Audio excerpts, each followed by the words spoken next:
Assenyalar que per la primera ponència tenim el doctor Joan Pere López Pulido, que és el codirector de director adjunt, codirector de la Càtedra de Polítiques Públiques, Impacte Social i Poder Judicial.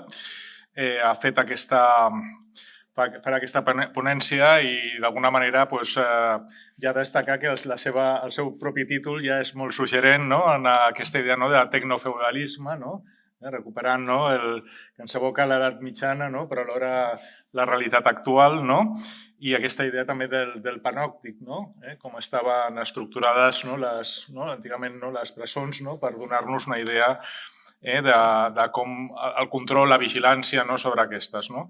Bé, dir que ell reuneix també la seva condició de director de serveis jurídics de l'Ajuntament de Sant Feliu de Llobregat i d'alguna manera, per tant, és clarament coneixedor de la realitat tant acadèmica com del dia a dia de la pròpia trinxera i, per tant, ens parlarà d'aquests temes. Sense més, té la paraula. Gràcies. Gràcies. Bueno, va, ara sí, per ser-hi en aquesta sessió, que quasi podríem fer-la més en família, no 5 cadires, sinó tots més aplegats i provocar-nos un debat, una reflexió amb les pastes, igual l'hem enfocat malament, corresponsabilitat, i haver-ho tret. El que és important al final és que, com les taques d'oli, generen coneixement i per tant significa que del que pugui sortir d'aquí, amb les xarxes de persones, anirem generant debat, coneixement, reflexions, que és el que ha provocat, i això ja sí que és un tema que ens interessa i, per tant, que des del nostre punt de vista era un dels objectius. Quan vaig entrar aquí, aquest matí, el primer que he mirat és el que tenim aquí a l'esquerra. Em quedo, com és normal, les idees força, societat, futur, innovació, creativitat. Enllaço la pregunta que he fet abans als ponents, i és, no parlava jo ni de entre cometes, concepte humanitat en les decisions disciplinaris, sinó parlava de principis que orienten i donen garanties jurídiques a la persona que queda sotmès a un procediment que pot comportar un aspecte ablatori, és a dir, un aspecte de coacció, un aspecte que li pugui influir. Clar, si no hi ha el desenvolupament humà, els biaixos, s'hagi desenvolupat en què creï per si mateixa i tal, la creativitat, això és molt humà, no? Podrem també desenvolupar-lo. És un tema de reflexió. I vull parlar d'administració pública, de garanties, de tecnofeudalisme, però partem, la creativitat. Connectant, si bé que és difícil poder connectar amb el professor Ricardo Rivero, però connectant en la seva exposició, que m'ha semblat brillantíssima, i recomano visitar el seu blog, visitar les seves ponències, veure que coincidiu amb mi, però connectant amb ell i el paper dels estats, dels poders públics, en tot el tema de la IA, l'intel·ligència artificial, què significa i tal, us recordaré, únicament com a record, no ho tenia previst, l'improvisaré escoltant-lo, doncs mira, començaré per aquí. Hi ha un grup que per als Estats Units i molts països europeus està considerat com un grup terrorista, que és Hezbollah, al Líban, i que tots coneixereu com relativament no fa tant de temps, doncs van començar a morir usuaris de mòbil d'un software elaborat per un estat teòricament democràtic, Israel, i que va estar allà dormint i va activar. Vull dir que connecto amb ell no per dir des d'un punt de vista crític o d'una reflexió crítica sobre el potencial de tot el que té a veure amb la tecnologia i el seu desenvolupament.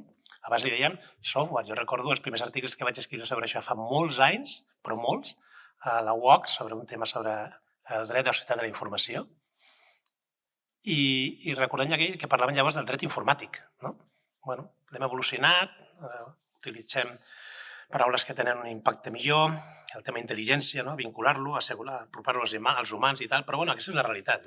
És a dir, amb diners públics, un estat, i per tant un poder públic, i ja no us dic el tema del programa Pegasus i l'espionatge en altres estats, però és que que és el que s'ha plantejat el professor doctor Ricardo Rivero, reflexionem a qui se li compra el software, que aquell software alimenta, surt, i ha plantejat, que després el professor doctor Vicenç Aguado acabarà també de fer alguna reflexió, no?, sobre una sentència del Tribunal Suprem i doctrina en relació a accessos, com a drets i garanties de ciutadania, del codi font, és a dir, del que hi ha a les entranyes, no? És a dir, el codi font és el llenguatge, no?, que s'utilitza, no? Els algoritmes és com es desenvolupa, no? Però el codi font és realment on és les entranyes de com s'ha desenvolupat allò, no?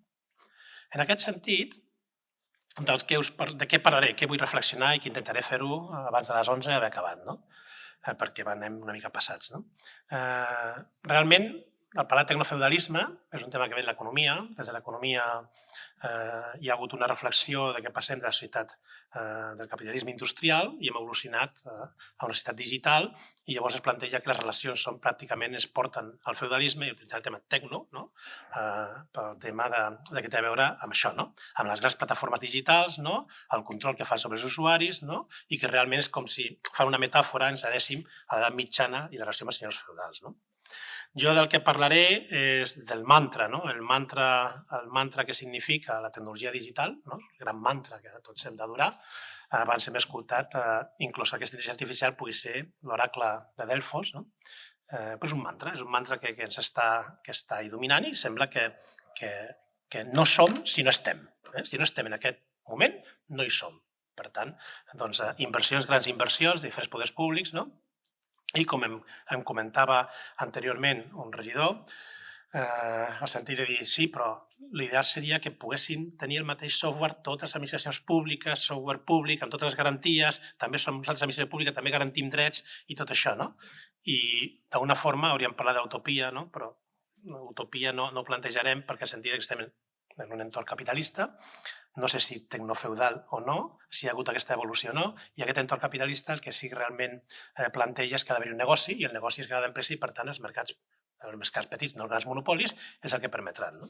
Per tant, d'això parlaré, i de com afecta a la nostra ciutadania aquest entorn digital, no?, en relació a drets, a responsabilitats en línia, no? I el que ja vaig escriure un article sobre aquest tema, però també porto reflexionant sobre el tema de les garanties de dret en tot el tema conductual i la intel·ligència artificial, que és el que he denominat il·lustració 4.0, no?, que senzillament que és un entorn garantista des de l'àmbit de les tecnologies digitals i des de l'àmbit de la, entre cometes, orientació conductual, no vull dir manipulació. Això és el que podria anar, ser una conseqüència, però orientació conductual en l'actuació dels poders públics respecte a la ciutadania.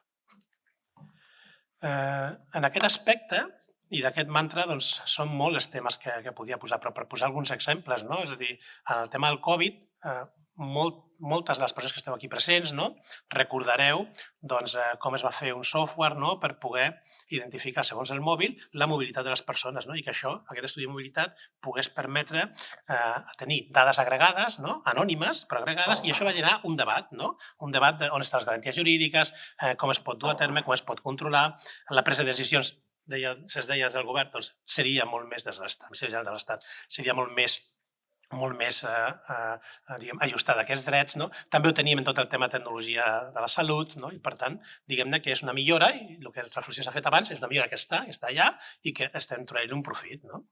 En aquest sentit, doncs tenim aquí grans inversions, no?, com tot el tema que té a veure aquí a la Universitat Politècnica de Catalunya, no?, on hi ha un consorci, no?, on està l'Estat, la Generalitat, no?, i que té a veure amb tot el tema de supercomputació, no?, i que ha servit pel Covid, com pot servir i serveix per grans, és a dir, poder moure grans, aquí en aquest cas també tot el tema de l'ADN i com pot veure, no? Però també, no?, ja tenim pel·lícules, no?, que ens fan recordar que exactament hi ha un univers en què la tecnologia, aquesta intel·ligència, ja es pot adequar cada cop més o menys a l'ésser humà, no? Però és que no fa tant poder buscar-ho, i la informació la tindreu, no?, a Mediaset, no?, en un dels programes que tenien, doncs va treure l'Alba Renay. Si ara la veies, aquesta és una notícia del País, és el País on diu que és jove, vella, perfecta físicament, jo no posaria això, però vaig posar la notícia, no? I és la presentadora d'aquest espai, és IA. No existeix aquesta persona. I havent llegit o vist el programa, visualitzat el programa, hauríem vist realment quin és l'impacte realment en aquest coneixement, en aquesta afectació conductual a qui ho està veient, perquè està veient a una persona com la persona que veu. I això és el que entra al cervell. Al mateix temps, tenim grans inversions, tant a la Generalitat de Catalunya com he posat dos exemples, que són referents, però també ens han plantejat molt bé l'agència que està a la Corunya, ens ha dit el professor Rivero, i que està no per passar informació que hi ha, per compartir, sinó també per generar en aquesta protecció de dades les garanties a la ciutadania i inclòs alguna mena de protocols que puguin servir per l'elaboració o pel control, quan s'hagin de fer les licitacions corresponents amb els plecs de clàusules, els controls dels que hauran d'elaborar aquells plecs per tenir aquest règim de garanties. Això no és diferent a que el Consell d'Europa l'any 2019, que ja comença a ser molt lluny, i ja plantejava el Comitè de Ministres, cuidado en la capacitat de manipulació dels processos algorítmics, tot el que això pot comportar, i per tant s'han de dur a terme les accions que puguin ser necessàries per l'autonomia cognitiva als ciutadans, per garantir aquesta autonomia cognitiva als ciutadans. I per tant, què vol dir autonomia cognitiva? La possibilitat, el dret a formar-se una opinió i prendre decisions independents. És aquest el tema en el qual s'està. I tot això està vinculat al principi d'igualtat i al de la dignitat. Per tant, posem temes legals pel mig també per donar-li un punt que es pugui ser d'utilitat. Però el control no està tan lluny. I aquí tenim tot el tema del control de fronteres digitals de la Unió Europea, en la que veiem realment, amb els passos que hi ha, perquè a més s'ha plantejat que aquest control es durà a terme amb uns terminis perquè els estats puguin anar adaptant-los, etc. Però realment el que veiem és l'impacte. Hi ha un impacte als sistemes algorítmics en els drets humans. I no únicament un impacte que després pot servir aquesta informació per generar en què puguis o no entrar a algun país, perquè això queda i es podrà compartir o es podrà compartir, sinó que també aquest impacte ho té si és que hi ha aquesta utilització, no hi ha els controls suficients, les dades públiques la tenen entitats privades, també podrà compartir en un perfil de la persona que li pot acompanyar tota la vida i, per tant, podrà haver-hi qui pagui per disposar d'aquell perfil amb la incidència que pugui tenir. Per tant, veiem que no estem tan lluny de tot això i que el 2020 el Comitè de Ministres també del Consell d'Europa va plantejar això, cuidado amb l'impacte dels algoritmes al sistema de drets humans i, per tant, la rellevància que té la protecció de dades i l'autodeterminació de la informació per la pròpia persona. Amb un objectiu, la inclusivitat. És a dir, s'ha de tenir en compte, i els biaixos han de tenir en compte, la diversitat de la ciutadania, la raça, la gènere, l'edat, la capacitat de comunicació, l'alfabetització digital. Aquests són papers dels poders públics. Els poders públics no han de rebre per traslladar sistemes que han elaborat i que han comprat perquè donaran els objectius, en principi poden ser de control o no, sinó que els poders públics, com ja fa temps es va predicar pel Tribunal Constitucional, no únicament dels òrgans jurisdiccionals, sinó que els poders públics, les administracions públiques, també són garants de drets constitucionals. No són enemics a la ciutadania ni als seus treballadors professionals, sinó també són garants de drets constitucionals. Per tant, restriccions, sí, anul·lació de drets, no. I per tant, l'interès públic pot justificar restriccions, sí, però cuidado, la dicotomia no és seguretat, privacitat. La dicotomia no existeix, és garantia de drets. I a partir d'aquí és el que parlem i vull fer unes petites reflexions sobre el tecnofeudalisme digital que aniré més o menys ràpid. De què estem parlant? D'això, les grans corporacions que estan en aquest sector, Google, Amazon, Meta, és igual, tot el tema que podem pensar i que les plataformes que hi ha, però també les empreses de les xarxes, pel qual van les empreses de telecomunicacions, pel qual van els sistemes, al cap i a la fi controlen d'alguna forma tota la nostra quotidianitat. Qui paga ja en monedes? Segur que hi haurà. Però jo he vist que no únicament admetem targeta. És a dir, la pròpia societat està anant cada cop més, no s'ha anul·lat el pagament en metàl·lic, però cada cop més que els diners ja no es mouen. I això comportarà també una afectació, inclús la forma. Per tant, la vida quotidiana, el comerç, com ens comuniquem, com accedim a la informació, tot passa per la nostra vida, tot passa perquè les dades tenen un valor. Abans era la terra, conreàvem, ara és tota la informació que facilitem i les grans corporacions que ho tenen.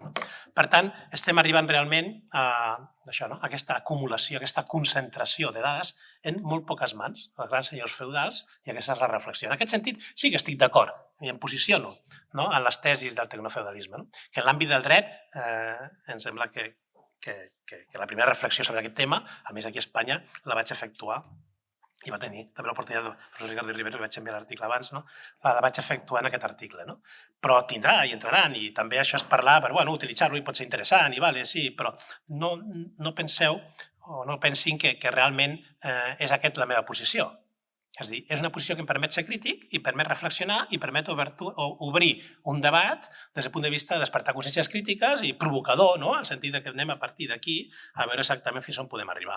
No és pacífic el tema del tecnofeudalisme i de moment no ha tingut una gran acceptació tampoc doctrinalment. Però sí que el plantejament aquest, de dir d'alguna forma s'acumula informació i control, com estaven acumulats en l'edat mitjana tot el tema de les terres dels grans senyors, hi ha un vassallisme i aquest vassallisme fa que realment tinguem senyors digitals i vassalls digitals. O podríem veure que d'alguna forma estem en una relació que pugui ser similar. Des del punt de vista que a les grans corporacions, els senyors digitals són els que controlen com funcionen els serveis, quina informació arriba, aquí com es gestiona la nostra experiència digital. Després posaré un exemple de com pot acabar això realment en situacions dramàtiques i que afecten els poders públics per la seva intervenció. Per tant, nosaltres com a vassalls tenim societat digital, tenim les xarxes socials, som compradors en línia, és a dir, estem realment vinculats i vehiculats en la nostra relació en aquest aspecte. On anem a parar? A una monetarització. Una monetarització, un concepte que la Susana Zuboff, en un llibre extraordinari, comporta i va dir que això és la rellevància, no parla del tecnofeudalisme, parla del capitalisme de la vigilància, i de que realment totes les nostres activitats, les nostres preferències, les nostres interaccions, tot això està orientat mitjançant aquestes plataformes per obtenir beneficis. És a dir, el que fan nosaltres és beneficis, que no són conscients. Per tant, per nosaltres, amb el clic, en cada compra, en cada comentari, realment estem alimentant aquest aspecte. Hi ha una monopolització, però són poques les plataformes que reparteixen tot el mercat. Estem parlant de dades que s'acumulen sobre nosaltres en aquest mercat i existeix una dependència. I aquest tema no ens ho inventem. Aquí sí que és un concepte que aportem de normativa, en aquest cas europea. La directiva del 2018, la 1972, parla de que en el servei de comunicacions electròniques la informació sobre els usuaris té un valor monetari. Per tant, ja no estem parlant de coses que no siguin, sinó que les tenim allà, i aquesta és la directiva del Codi Europeu de Comunicacions Electròniques que està vigent. Per tant, diguem-ne que d'alguna forma el poder digital existeix, afecta o pot afectar la nostra vida. També aquí són comentaris qui voldrà, qui no voldrà, i afecten aquests aspectes. La publicitat que reps o no reps, i per tant té un valor, en la filtració d'informació que puguis o no tenir, i en el bloqueig inclòs de continguts que et puguin donar. És a dir, aquest plantejament no s'ha tingut en compte. Exemple, que volia dir, que crec que és el moment oportú per plantejar-lo.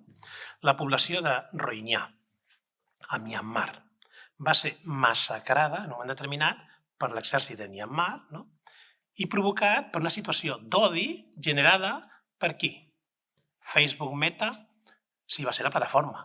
Però què és el que van dir els Zuckerberg quan va fer la reflexió i va tenir la gran rellevància internacional? Nosaltres no som responsables de l'odi que s'ha generat. És la IA que hem elaborat que es retroalimenta. Per això he preguntat dels controls. I retroalimenta què va fer? Doncs que quan l'ésser humà, en les seves connexions cerebralment, agafa més la notícia que pot tenir un conflicte, una tensió, doncs tot el que es parlava de conflictes, tensions a Myanmar, feia que era el que era més visitat. Com era el més visitat, la IA retroalimentava perquè sortissin més notícies de l'odi i retroalimentar, va acabar amb un genocidi declarat així per Nacions Unides. Per tant, sapiguem on estem i sapiguem això que significa, i per això la gran importància en aquest espai que estem entrant del que significa la ciutadania digital. Ciutadania digital que jo destaco principalment en el que per mi té més rellevància, en què aquesta substitució de procediments coercitius de la nostra actuació per procediments de convicció dona una nova legitimitat en la participació ciutadana, però realment amb aquest concepte d'il·lustració 4.0 el que estic plantejant i sobretot tenim una resolució del Parlament Europeu del 2022 que deixa ben clar que, cuidado, que tinguem en compte com es pot influir el comportament col·lectiu amb el coneixement del funcionament del servei, el funcionament de la ment, la tecnologia digital, fins a quin punt pot afectar, i això té conseqüències jurídiques. I, per tant, l'administració, que sí, que pot intervenir de forma no coactiva, també té responsabilitat de les conseqüències que es puguin dur d'això. Per tant, l'orientació, que és d'alguna forma el que d'alguna forma expliquem quan és l'actuació, quina és l'actuació de l'administració, què és el dret, ordenar conductes, ordenar la societat, l'actuació directiva, orientar de forma directiva la conducta, però això no pot evitar si no institucionalitzes un règim de garanties sobre la dignitat de la persona, la igualtat, el lliure desenvolupament. D'això parlo quan es parla d'il·lustració 4.0 i que és una funció constitucional que tenen les administracions públiques. És la seva obligació. És a dir, no tan sols han de prestar serveis, també han de garantir drets i establir obligacions. Establir obligacions que, en la prestació de serveis, la ciutadania es relaciona amb aquesta administració. Per tant, hi ha un aspecte avaluatiu en aquesta relació i que, d'alguna forma, està incidint de forma directa en la forma de viure de cada persona. I ens afecta d'una forma ja que és comuna de com anem fent, però ens afecta. I, per tant, té dos plans. El subjectiu, en el que afecta la persona, i la participació de la ciutadania en l'actuació de l'administració.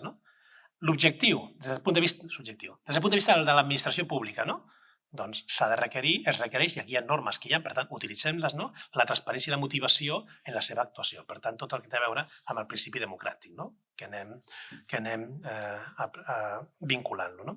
I tot això, si a més anem al tema d'intervenció sobre la racionalitat, ha d'estar orientada, aquí sabem a què ens parlem, a tot el que són aquesta intervenció sobre la conducta mitjançant impulsors, els boosting, que es pot dir, que és generar coneixement. Generar coneixement. És a dir, utilitzar la tecnologia per generar coneixement perquè es puguin adoptar decisions informades com si fos un resum molt resumit del que estaríem parlant. En aquest sentit, podíem arribar a la ciutadania digital. A Espanya tenim una regulació que és el que es diu de soft law, és a dir, de dret indicatiu, de dret tou, que té a veure la Carta dels Drets Digitals, és a dir, no és una norma que estigui creada, que sigui d'obligació la seva aplicació a l'any del 2021 i que realment el que vol és orientar l'actuació de totes les administracions públiques per generar certesa, per generar confiança, per establir realment que la realitat digital comporta que la implementació d'aquests serveis han de comportar que es garanteixi precisament aquesta confiança, aquesta certesa, amb una garantia dels drets de la ciutadania. Aquí hi ha molts exemples, tot el tema de molts municipis, el meu de Sant Feliu de Llobregat, no sé si farà referència o no farà referència al director Mario Guacil després de la seva intervenció, però tenim chatbots que comuniquen i ajuden a la ciutadania en la seva comunicació per interrelacionar-se amb l'administració i per poder arribar a assolir drets que en principi li puguin acompanyar. El govern espanyol va posar en marxa un assistent conversacional per WhatsApp que era Hispabot Covid-19. Tenia 200 preguntes, 100 formes diferents de resposta i amb això, d'alguna forma, donem resposta a acompanyar la ciutadania en l'exercici dels seus drets. Seria la materialització de... I aniré acabant ràpid perquè si no ja em passo el que havia plantejat. Per tant, en l'àmbit de la garantia de drets, aquesta ciutadania, l'administració, les seves obligacions, que els problemes que poden haver-hi de desigualtat, de dependència, de vulnerabilitat, ha d'haver-hi una regulació i una actuació de l'administració per poder-la exigir, per poder-la conformar. En el tema de vulnerabilitat, ho tenim en tot el tema de la normativa de discapacitat, la llei orgànica, i que regula exactament en tot el tema digital un acompanyament especial, una protecció per part de la ciutadania més afectada en aquests aspectes. I això no té sentit si no vinculem a la identitat digital. En aquest aspecte, la identitat digital, que també s'ha reflexionat sobre la mateixa, i que la idea és vincular o no els drets a la personalitat, la qüestió és, però en l'àmbit deshumanitzat de la tecnologia, l'àmbit digital, en què l'únic que hi ha són dades, és informació, identitat, realment podem parlar d'identitat, podem parlar d'un dret a la personalitat. El Suprem, en la sala civil, quan ha parlat del dret a la personalitat, l'any 2008, amb una sentència molt destacada, parlava del reconeixement de la pròpia identitat, que tu et reconeguis. Per què? Per poder desenvolupar lliurement la personalitat. I el Tribunal Superior de Justícia també ha fet una reflexió amb tot el tema de l'accés o no l'accés per part de la policia, és una sentència també de 2018, per part de la policia a les dades d'un proveïdor, Telefònica o Google, quan considera que és interessant per poder, per a delictes greus, per poder accedir a les dades per exigir la identitat, no? El mateix per poder identificar les persones que han pogut estar-hi. No?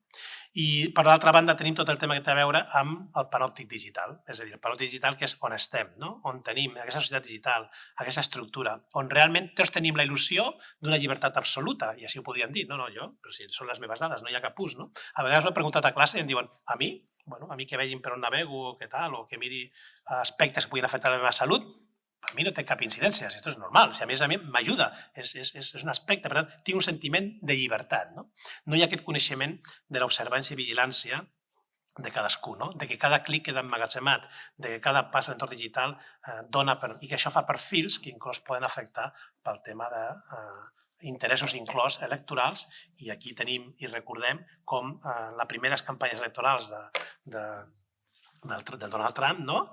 Va contractar Cambridge Analytics, no? Una empresa que es dedicava a tenir informació, estudis i demés, no? A nivell mundial, per saber perfils. I es podrà dir, doncs no li va servir de res. Bueno, sí, va guanyar les eleccions, però no li va servir de res perquè al cap i a la fi Hillary Clinton va treure 1 milió i pocs de vots més, no? Però va guanyar. Per què va guanyar? Perquè sí que li va servir. On va utilitzar Cambridge Analytics va ser en aquells estats que eren decisius. Aquells estats on hi havia un empat. Aquells estats on qui guanya s'ho porta tot. Bueno, això passa a tots els estats, no? Però hi havia un empat, no es podia saber cap a on decantaria. Allà va utilitzar els perfils professionals d'aquesta informació. I per això va guanyar per pocs electors, per un tema de col·legi d'electors, no? En el qual confusia als Estats Units. No? Per tant, sí que té un sentit, no? I també té una afectació a l'àmbit de la democràcia, no? I podíem tenir-lo. No? Per tant, és molt important el tema de l'educació crítica, protegir la privacitat, el tema dels algoritmes, com funcionen, no? I equilibrar transparència, control, però vull reflexionar molt ràpidament sobre una sentència del Suprem i per tant són elements que aquí faig un apunt complementari també a la primera ponència que he tingut aquest matí, no? De poder dir, molt bé, garanties. Doncs el Tribunal Suprem, també recentment, la Sala Contenciosa Administrativa, es va pronunciar sobre l'accés a l'agència tributària a un ordinador d'un particular. I no està regulat, i continua sense estar regulat. I el Tribunal Suprem el que va manifestar és que hem d'establir garanties. Per tant, apliquem de forma analògica la regulació processal que hi ha per entrada en domicili per poder fer l'entrada a l'ordinador. Jo he instruït un expedient disciplinari en què hem hagut d'entrar a un ordinador i a un mòbil. He aplicat aquesta sentència del Suprem i, per tant, no he avançat si la persona es negava a que pogués conèixer el seu, i era un treballador, a que pogués conèixer el seu ordinador, que és on teníem realment si havia comès o no havia comès. Per tant, no vam utilitzar dades que podien tenir perquè tenia clar la vulneració de drets i que, per tant, ho podria contaminar tot el procés. No es va donar l'autorització, vam anar. Vam esperar any i mig, sí, però ens van donar la raó. Han actuat com havien d'actuar, correcció de drets. Bueno, és a dir, tenim eines, utilitzem aquestes eines, no? En el sentit que ens podran ser útils, no? També en l'administració per poder dur a terme. No? En relació a la llibertat personal, les meravelloses Google Glass, sí, són meravelloses, no? Aquí som controladors i controlats, no? És a dir, és una tècnica que ens va, perquè a més estem veient, tot el que veiem és que és meravellós, perquè és el moment i ho estàs veient i és visual i tot el que hi ha, no? Sí, però cuidado, no? És una nova forma d'esclavitud, invisible, absolutament, no la veus. Però estàs sent un operador de qui amb aquestes dades fa negoci, li estàs omplint dades ja per on vas, per tot arreu, el que hi has. El que penses, perquè el teu moviment dels ulls en la cèl·lula té un impacte també, que és el mateix que si estàs més o menys temps cada cop que fas clic, per on passes el ratolí, ens ho ha explicat abans el professor Ricardo Rivero, i per tant tot aquest tema, per mi, la reflexió que jo he anat més enllà amb el tema esclavitud és, recordo el tema de la servitud de la gleba, i és la tesi que jo dono, no? És a dir, tu ets propietari del terreny, però has de pagar un diezmo, has de pagar una quantitat o amb el resultat de la teva producció agrícola o amb el resultat econòmic, el senyor feudal, que és el senyor de les terres. Doncs aquí aquesta quantitat, tu ets lliure, tu utilitzes totes les dades que tens, però has de pagar amb aquesta informació, has de pagar i estàs pagant, estàs beneficiant, estàs permetent